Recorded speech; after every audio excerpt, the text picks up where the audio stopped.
animal from our larger herd up ahead because zebras can be very aggressive.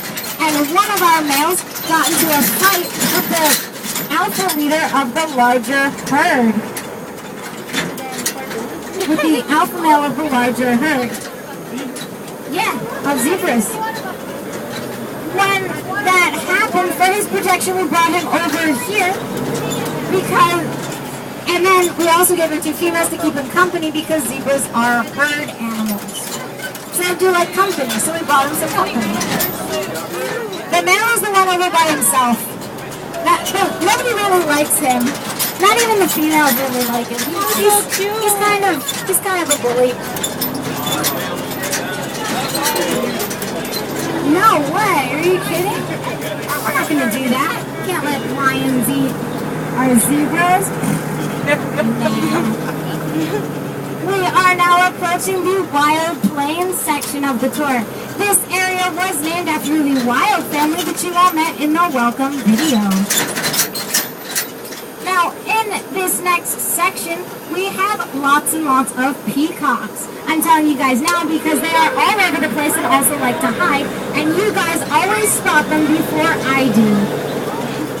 So keep your eyes peeled for some peacocks, everybody.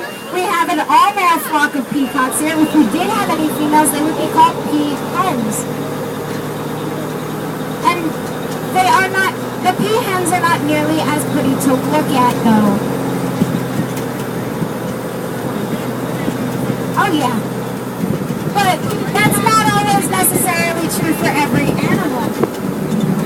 For instance, humans, pretty equal, right? Over here we do have our first peacock. He's got those beautiful blue neck feathers with that lovely greenish train. Look at that guy. It's not really popping his head up, but it's there. Alright, more ostriches, everybody. They're everywhere. They love to lay eggs, so we have plenty of them all over the place. Alright, who's coming up first? Over here on the left-hand side, standing under these trees and by the barn, are the Ellipsis waterbuck. They get their name from the white circles around their behinds. Nobody knows for sure why those circles are there, but who are we to argue with Mother Nature? Over on the other side is our herd of common elands. The common eland is the largest antelope in the world. Both males and females have horns, and when spooked, they can jump up to 8 feet straight into the air. Now, we only have one male eland here because the males can be aggressive towards other males. Our male is standing right here in front. He's got that gray neck with that little forelock tuft of fur on his nose. That's our male, everybody. Over in the distance over there, sitting down, those white and tan animals are the Dama gazelle. They are the largest gazelle in the world and are a critically endangered species. There are only a few hundred of these guys left in the world. Next to them, sitting down, are the Bisa oryx.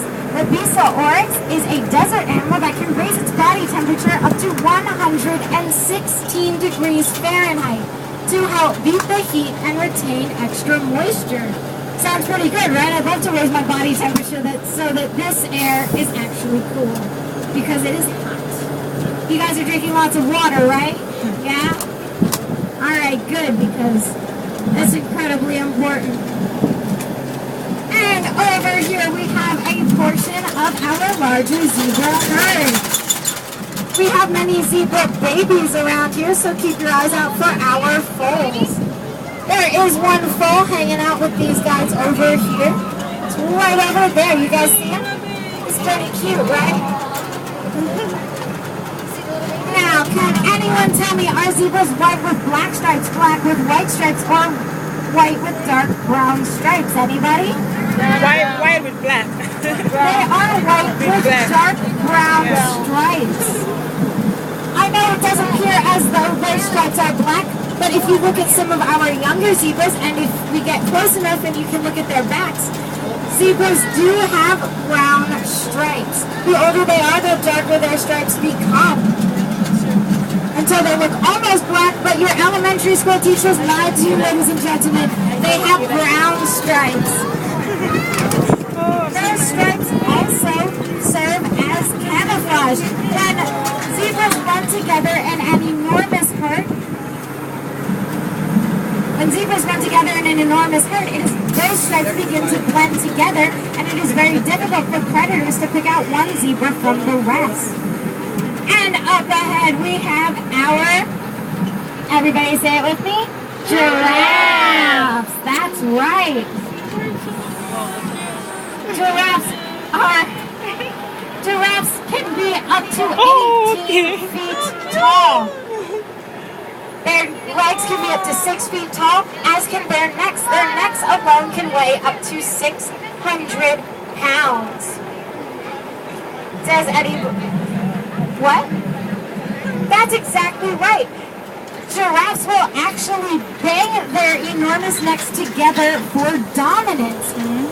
And that is actually why giraffes have long necks. They don't have long necks so that they can eat leaves from high trees. They eat about shoulder height generally. These are the red and curly cattle, everybody. They are also known as the Watusi cattle and have the largest horn circumference in the world. From tip to tip, their horns can be up to 6 feet wide. Now, I'm 5'2", so that means I could probably lay down pretty comfortably between the tips of their horns. Look at those. It's ridiculous. Like this lady right over here has enormous horns. If you look, they're like ridiculously long. We are now approaching Camp Aventura. Here at Camp, you guys will have the opportunity to get off the truck here in the center of our preserve. You can check out some of our smaller animals, such as small reptiles. We have